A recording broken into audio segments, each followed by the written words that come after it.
بسم اللہ الرحمن الرحیم۔ السلام علیکم۔ یہ آپ کا اپنا ڈیجیٹل پلیٹ فارم ہے۔ میں طارق متین ہوں۔ واللہ خیر الماکرین۔ اللہ سب سے بہتر تدبیر فرمانے والا ہے، وہی بچائے گا میرے دیس کو بلاؤں سے، جو بارش میں شجر سے گھونسلہ گرنے نہیں دیتا، کیونکہ اس کی تدبیر تمام تدابیر کی امام ہے۔ یہ جو ہمارے ہاں منڈے اور دن کا آغاز، ہفتے کا آغاز، اس صورتحال میں جہاں امریکہ ہفتے کے آغاز کی جانب داخل ہو رہا ہے، ٹرمپ کا آپ کو بیان نظر آیا، جنگ جلد ختم ہونے والی ہے، پاکستان نے ہماری پیغامات ایران تک پہنچائے، بہت مثبت جوابات آئے، بہت بڑی پیش رفت ہے، چیزیں بہت بہتر ہونے والی ہیں۔ اللہ کرے ایسا ہی ہو، کیونکہ جنگ میرے آپ کے لیے، ہماری معیشت کے لیے، خانگی گھر کی معیشت کے لیے، ہماری پاکٹ کے لیے، ایک عام آدمی کے لیے بہت بڑی مصیبت ہوتی ہے۔ اس کا مجھے آپ کو اندازہ ہے، ہماری خواتین کو بھی اب اندازہ ہونا شروع ہو گیا ہے، کیونکہ ہمارے کچن پر، ہماری دیگر چیزوں پر جس طرح سے یہ جنگ امپیکٹ ڈال رہی ہے، تو ہم سب کو اس کا اندازہ ہے۔ تو جنگ فوری ختم ہو، یہ ہم سب کی خواہش ہونی چاہیے۔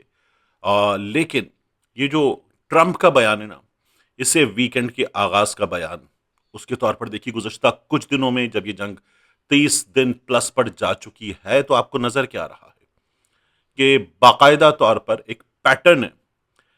مارکیٹس کے کھلنے سے پہلے، بولیاں لگنے سے پہلے، قیمتیں اناؤنس ہونے سے پہلے بڑی اچھی وائبز آئیں گی آپ کو، اور اس کے بعد پھر تھرو آؤٹ دا ویک آگ برسا دیں گے، ایسا حملہ کریں گے کہ سوچا نہیں ہوگا، اب تک کا سب سے بڑا حملہ کریں گے، مٹا دیں گے، پچھتاوا ہوگا، ختم کر کے رکھ دیں گے۔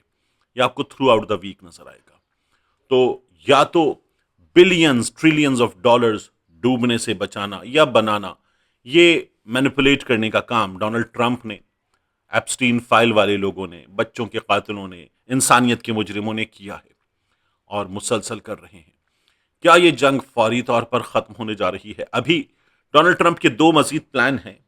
ان پلانز کو دیکھیں، میں ابھی آپ کے سامنے تفصیلات رکھ دیتا ہوں، آپ کو نظر آئے گا کہ خدا نخواستہ میرے منہ میں خاک ہی، لیکن یہ لمبی چلتی ہوئی چیز نظر آ رہی ہے، جس کا مجھے آپ کو اپنی جیب پر پڑنے والے بوجھ کے باعث اندازہ ہے کہ کتنا خوفناک امپیکٹ ہے۔ مگر اس سے زیادہ خوفناک ایک اور چیز ہے۔ وہ چیز کیا ہے کہ باضابطہ طور پر آپ دیکھیے، یہ نیتن یاہو نے ایک ٹویٹ کیا، اور ٹویٹ کر کے نیتن یاہو نے، وہ ہیبریو میں لکھتا ہے ٹویٹ، آپ گوگل ٹرانسلیٹ پر جا کر اس کو جب نکالیں تو آپ کو اندازہ ہوتا ہے۔ ٹویٹ 4 پیراگراف پر مشتمل ہے۔ اس میں وہ کہتا ہے کہ پچھلے کچھ دنوں میں ایران نے مسلسل ٹارگٹ کیا ہے مقدس مقامات کو۔ اب وہ ورڈز ہیں، of all 3 monotheistic religions in Jerusalem with ballistic missiles۔ تو وہاں مسلمانوں کے، عیسائیوں کے، یہودیوں کے مقدس مقامات ہیں، ان پر حملہ کیا ہے۔ اور پھر وہ آگے لکھتا ہے کہ ایک حملے میں میزائل کے ٹکڑے، یعنی ہم نے اس کو انٹرسپٹ کر دیا تو اس کے ٹکڑے وہ گرے چرچ آف ہولی سیپلکر سے کچھ ہی فاصلے پر۔ اور اب جو ہے نا، وہ دیکھو عیسائیوں تم پر حملے کر رہا ہے، دیکھو مسلمانوں، ایران قبلہ اول پہ حملے کر رہا ہے، دیکھو یہودیوں کی جگہوں پر، ہیکل سلیمانی پر یہ حملے کر رہا ہے۔ اب ایسے کھیل رہا ہے نیتن یاہو۔ پھر آگے وہ نیتن یاہو کہہ رہا ہے، یعنی آپ قبلہ اول کو دیکھیں، مسجد اقصیٰ کو دیکھیں، وہاں پر جس طرح سے قبضہ کیا جاتا ہے، جس طرح سے اسرائیلی فوجی اگر عبادت ہو رہی ہو تب بھی، تو وہ جس طرح سے جوتوں سمیت داخل ہو کر نمازیوں کو نکالتے ہیں، مارتے ہیں، ظلم کرتے ہیں، اور پھر وہ بند کیا ہوا اسے، اس کے باوجود کہتا ہے to protect worshippers Israel asked members of all faiths to temporarily abstain from worshipping at the Christian, Muslim and Jewish holy sites in Jerusalem's old city۔ یعنی سب بند کر کے رکھ دیا، مظالم کی انتہا کر دی، اور اب کہہ رہے تھوڑی دیر کے لیے رک جائیے، سب بند کیا ہوا ہے۔ تو یہ فالس فلیگ کی تیاری ہے، ایران کے خلاف فالس فلیگ کی تیاری ہے کہ کیا کریں گے یہ لوگ۔ انہوں نے کیا کیا؟ آپ نے دیکھا گلف کے کئی ملکوں میں یہ پتا چلا کہ کہیں، یعنی راس تنورہ میں آئل فیلڈ پر یہ ہوا کہ حملہ ہوا، تو ایران نے بتایا یہ ہم نے نہیں کیا۔ کچھ جگہوں پر گلف کے ممالک نے مانا کہ یہ حملہ ایران کی طرف سے نہیں کیا گیا۔ ترکیے پر وہاں سے مانا گیا کہ ایران کی طرف سے نہیں کیا گیا۔ سائپرس، برطانیہ نے مانا کہ وہاں سے حملہ نہیں کیا گیا۔ ڈیگو گارشیا پر۔ تو اسرائیل نے یہ کیا، وہ علی گل پیر کی ویڈیو میں ہے نا، میں بڑا، وہ جو الطاف بھائی کہتے ہیں یہ ملک میں کیا چل رہا ہے، تو وہ جو علی گل پیر کی ویڈیو میں بھی وہی الفاظ ہے نا کہ میں بڑا یہ ہوں اور میں ابھی دیکھو کیا کیا کروں گا، ہم ان سب ملکوں پہ حملہ کر دیں گے۔ تو ایران نے باقاعدہ طور پر اناؤنس کر کے جہاں حملہ کرنا تھا وہاں کیا، امریکی مفادات کو نشانہ بنایا۔ لیکن اسرائیل نے کیا کیا؟ اسرائیل نے ان تمام ملکوں کو ایران کے خلاف ایک کرو، گھسو اس جنگ میں، خود گھسا ہوا ہے، امریکہ گھسا ہوا ہے، باقی سب کو گھسیڑو اور ایران کو ملیا میٹ کرنے کا کام اور تیزی سے کیا جائے، اس کے لیے کام کیا۔ اب وہ یہی کام فالس فلیگ والا مقبوضہ بیت المقدس میں کرنے کی تیاری کر رہے ہیں۔ یہ پہلے بھی سامنے آیا اور اب اس ٹویٹ کے بعد یہ نظر آتا ہے کہ یہ اس منصوبے پر اور تیزی کے ساتھ عمل درآمد کی جانب بڑھ سکتے ہیں۔ میں نے آپ سے عرض کیا تھا کہ ٹرمپ کے جو بیانات ہیں ان بیانات کو ایسے دیکھیے کہ یہ بیانات جو ہیں وہ مارکیٹ کے کھلنے سے پہلے والے بیانات ہیں، وگرنہ پورا ہفتہ آپ کو کیا صورتحال نظر آتی ہے۔ اور میں نے آپ سے عرض کیا کہ ابھی ان کے پلانز کی اگر آپ بات کریں گے تو آپ کو نظر آئے گا کہ یہ کیا کرنے ممکنہ طور پر جا رہے ہیں۔ اب وال اسٹریٹ جرنل لکھتا ہے کہ امریکہ کے صدر ڈونلڈ ٹرمپ ایران سے 1000 پاؤنڈ یورینیم نکالنے کے لیے فوجی آپریشن پر غور کر رہے ہیں۔ ایران کی سرزمین پر فوجی آپریشن کیا جائے، فوجی اتریں۔ حکام یہ کہتے ہیں کہ یورینیم نکالنے کا پیچیدہ اور خطرناک مشن امریکی فورسز کو کئی دن ایران کے اندر رکھے گا۔ ابھی تک تو بحری جہازوں سے، اڈوں سے، اسرائیل سے حملے کیے جا رہے ہیں ایران کے اوپر، لیکن اب تیاری کیا ہے کہ باقاعدہ طور پر گراؤنڈ پر فٹ سولجرز اتریں گے تو پھر ان سے دو بدو لڑائی ہوگی، گولیاں چلیں گی، گولے چلیں گے، اور اس کے بعد ان سے اس لڑائی میں امریکی فوجی جو ایران کی سرزمین پر ہوں گے اور وہاں سے وہ یورینیم نکالنے کا آپریشن انجام دیں گے۔ تو یہ جنگ بہت لمبی چل سکتی ہے، اور ٹرمپ نے اپنے مشیروں پر زور دیا کہ ایران پر دباؤ ڈالیں کہ جنگ ختم کرنے کی شرط کے طور پر یورینیم حوالے کریں۔ امریکی اخبار وال اسٹریٹ جرنل یہ کہتا ہے کہ اگر ایران مذاکرات میں یورینیم نہیں دیتا تو ڈونلڈ ٹرمپ طاقت کا استعمال کر سکتے ہیں۔ یورینیم قبضے میں لینے کے لیے ٹارگیٹڈ آپریشن جنگ کی ٹائم لائن کو زیادہ نہیں بڑھائے گا۔ وائٹ ہاؤس کے مطابق پینٹاگون کا کام کمانڈر ان چیف کے لیے زیادہ آپریشن کی تیاری ہے۔ زیادہ آپشن کا مطلب یہ نہیں کہ صدر نے فیصلہ کر لیا، تاہم پینٹاگون اور سینٹ کام کے ترجمان نے اس خبر کے حوالے سے ابھی کوئی تبصرہ نہیں کیا ہے۔ وائٹ ہاؤس کے حوالے سے وال اسٹریٹ جرنل یہ لکھ رہا ہے۔ امریکہ پہلے بھی 1994 میں قازقستان اور 1998 میں جارجیا سے یورینیم نکال چکا ہے۔ تو ایران سے یہ یورینیم نکالنا تاکہ تم جو جوہری ہتھیار ہیں ان پر کام نہ کر سکو۔ دوسری جانب کیا کیا ہے؟ انٹرنیشنل اٹامک انرجی ایجنسی نے یہ کہا ہے کہ ایران میں خنداب جوہری پلانٹ پر حملہ کیا گیا ہے۔ IAEA یہ جو جوہری پھیلاؤ ہے نا اس کو روکنے کا کام کرنے والا ادارہ ہے، اور دنیا بھر میں جہاں جہاں یہ تنصیبات موجود ہیں تو وہاں IAEA کام کرتا ہے، ان کا جائزہ لیتا ہے۔ Non proliferation treaty NPT، Pakistan بھی سگنیٹری ہے NPT کا، اسرائیل نہیں ہے، ایران بھی سگنیٹری ہے۔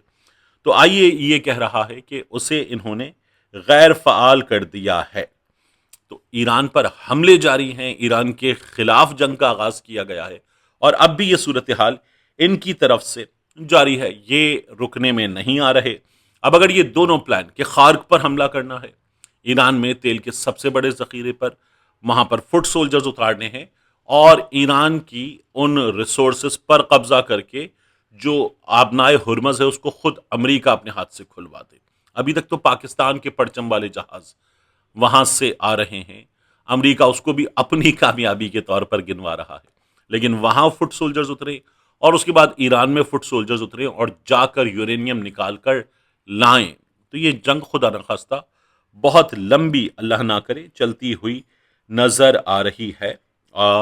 ہمارے ہاں ایک اجلاس آج ہو رہا ہے، زرداری صاحب نے اجلاس بلایا پریزیڈنٹ آف پاکستان نے، اور اس میں یہ جو 3 وزرائے خارجہ آئے، باقی پیش رفت ہوئی، مشرق وسطی کی صورتحال ہے، اس پر غور کیا جائے گا، پاکستان کے رول پر غور کیا جائے گا۔ اسحاق ڈار صاحب بریف کریں گے۔ پھر ایک اجلاس ہے جو پاکستان میں توانائی کے وسائل اور جو مسائل ہیں ان کے حوالے سے ہے. شہباز شریف صاحب چاروں وزرائے اعلیٰ کے ساتھ موجود ہوں گے. یہ کہا جا رہا ہے کہ یہ پروبیبلی پہلا ایک موقع ہوگا کہ جب سہیل آفریدی اور فیلڈ مارشل آمنے سامنے ہوں گے، مصافحہ کریں گے جب آمنے سامنے ہوں گے. اور یہ بہت بڑا اوکیزن ہوگا. دیکھیے اس میں سے کیا نکلتا ہے. یہ بات کی جا رہی ہے. مجھے نہیں پتا کہ جو نعیم اشرف بٹ صاحب خبر دیتے ہیں اور کہتے ہیں کہ اہم شخصیات سے ملاقاتیں، سہیل آفریدی کی بھی اور علیمہ خان صاحبہ کی بھی، تو وہ ملاقاتیں کیا کسی عسکری شخصیت سے ہو رہی ہیں؟ کیونکہ وہ یہ کہتے ہیں کہ وفاق کی شخصیت سے یا اہم شخصیات سے ملاقاتیں. ویسے فیلڈ مارشل کے حوالے سے اگر خبر ہوتی تو پھر اہم شخصیت نہیں کہتے، پھر کہتے ہیں اہم ترین شخصیت. تو اس میں کیا چل رہا ہے نہیں پتا، لیکن یہ دوسرا اجلاس ہے جو بہت بڑا ہے پاکستان میں اس صورتحال میں. اب بات کر لیتے ہیں آخر میں ام رباب کیس کی. ام رباب چانڈیو یہ ایک لڑکی آپ نے دیکھا ہے، ینگ سی لڑکی ہے جس نے ابھی شاید LLB کر لیا ہے اور اپنے خاندان کے لیے انصاف مانگ رہی ہے. یہ ننگے پاؤں اپنے والد کے، چچا کے، دادا کے قتل کے بعد انصاف کے حصول کے لیے عدالتوں کے چکر لگاتی تھی. اس کی ویڈیوز بڑی وائرل ہوئی تھیں. یہ چیف جسٹس تھے ثاقب نثار، ان کے قافلے کے سامنے آ گئی تھی اور پھر اس بیٹی کو ہم انصاف دیں گے. یہ ہم نے دیکھا. ام رباب چانڈیو نے مثال بنتے ہوئے باقاعدہ طور پر پورے ملک کے سامنے اپنے خاندان کے افراد کے قتل کا جو بدلہ ہے اور جو انصاف ہے اس کے لیے لڑائی لڑنے کا اعلان کیا تھا، اور بڑی بہادری کے ساتھ ام رباب چانڈیو لڑائی لڑ رہی تھی. لیکن اب ہوا یہ ہے کہ 8 سال میہڑ میں ان کے باپ دادا کو، چچا کو قتل کیا گیا تھا اور یہ قتل گھر کے قریب ہوا تھا. اچھا ویسے ایک بات یاد رکھیے گا کہ انٹیریئر سندھ کے، دادو کے، لاڑکانہ کے، ان علاقوں کے جو رپورٹرز ہیں وہ مارے جانے والے افراد کے بارے میں بھی یہ بات کرتے ہیں کہ ان افراد کا، ام رباب چانڈیو کے بڑوں کا، کچھ لینا دینا تھا منشیات کی اسمگلنگ سے. لیکن پھر بھی کسی کو قتل کوئی اور کر دے، قانون کو اپنا رستہ لینا چاہیے. تو اس بارے میں کوئی بات نہیں ہوتی. ام رباب کی جو جدوجہد ہے وہ 450 سماعتوں کی، اس کے بعد اب ایک ماڈل عدالت میں کیس گیا کہ لمبا چل گیا، 8 سال پلس ہو گئے ہیں. پیپلز پارٹی کے 2 ارکان اسمبلی وہ بھی اس میں نامزد تھے اور اب ان لوگوں کو بری کر دیا گیا ہے. عدم ثبوتوں کی بنا پر ان لوگوں کو بری کر دیا گیا. آج ویڈیوز سامنے آئی ہیں، ویگو ڈالے، لینڈ کروزرز، بڑا سا قافلہ مسلح افراد گنز لہراتے ہوئے درمیان میں سے آبادیوں کے گزر رہے ہیں اور بتا رہے ہیں کہ ہمیں انصاف مل گیا، ہم جیت گئے. ام رباب چانڈیو کے معاملے میں یہ ہوا ہے، لیکن ابھی یہ نچلی عدالت سے ہوا ہے. ام رباب چانڈیو کا کہنا ہے کہ یہ کیس اور یہ لڑائی جو ہے وہ جاری رہے گی اور یہ لڑائی وہ ہائی کورٹ، سپریم کورٹ تک لے کر جائے گی اور اپنے باپ دادا کے قاتلوں کو چھوڑا نہیں جائے گا اتنی آسانی کے ساتھ. تو ہمارے ہاں جس طرح کا نظام انصاف ہے، جس طرح کی عدالتوں میں سماعتیں ہوتی ہیں، جس طرح کا وقت نکالا جاتا ہے، جس طرح کی چیزیں ہوتی ہیں، وہ مجھے تو اندازہ ہوا اپنے بھائی کے قتل کے بعد جو عدالتوں میں ہم نے دیکھا ہے اس پہ میں تھوڑا بہت بات کرتا رہتا ہوں، کسی روز بہت تفصیل کے ساتھ بات کروں گا. لیکن آپ وہی دیکھ لیجئے لاہور ہائی کورٹ میں کیا ہوا. گجرانوالہ میں جن افراد کو سزا سنائی گئی تھی ان کی سماعت نہیں ہو رہی. ایک بار پھر سماعت کا موقع تھا اور پھر لٹکا دیا گیا. آخری وقت پر اسے لسٹ سے نکال دیا گیا کیس کو. یہ اس وقت پاکستان میں انصاف کی، نظام انصاف کی صورتحال ہے. ملتے ہیں انشاءاللہ آپ سے اگلی ویڈیو میں.